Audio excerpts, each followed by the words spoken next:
अगं काय लाले, काही कळतं का नाही तुला? सगळा चहा सांडला. ते माझं लक्ष असं नाही, काही लाखाचं नुकसान नाही झालं. जा लाली, तू काही काम करू नका, आराम कर जा. समजा आईचाच विचार आहे ना मनामध्ये. हे बघ, तू काळजी करू नकस, काही ना काहीतरी मार्ग निघेल बघ. जा जा बरं. लाली थांब.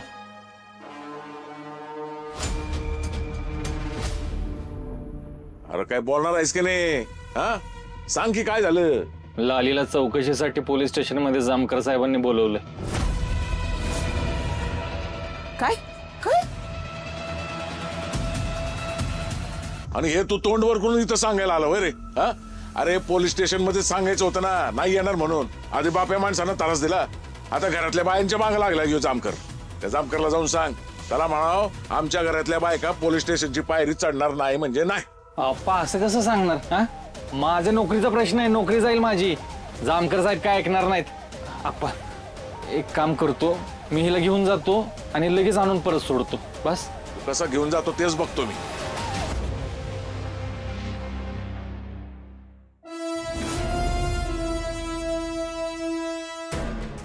या पेंडंट बद्दल लालीला नव्हतं कळलं पाहिजे.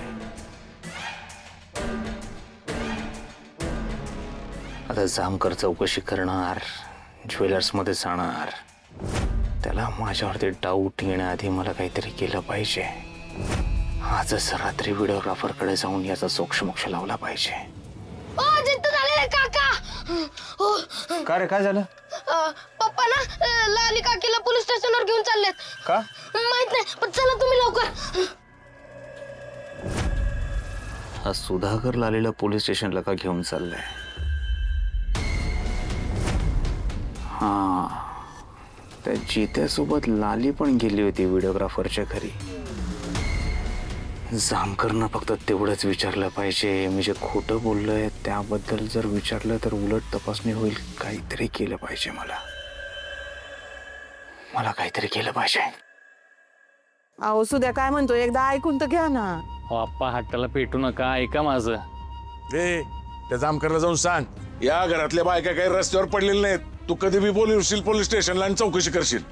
माझं ऐका, जामकर साहेब जर घरी आलं ना तर लय तमाशा करतील. त्यानं उलट आपल्या घराची जास्त बदनामी होईल. ऐका माझं, मला हिला घेऊन जाऊ द्यात पोलीस स्टेशन मध्ये चौकशीसाठी. अजिबात नाही.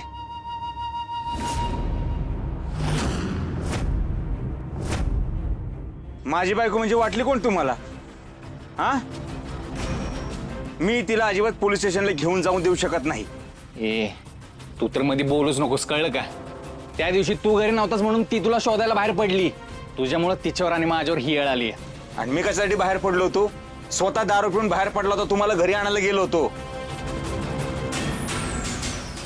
नंतर एक पोरगी आली, एकदम धीट, आणि ती व्यक्ती म्हणजे अहिल्या वेस्कर.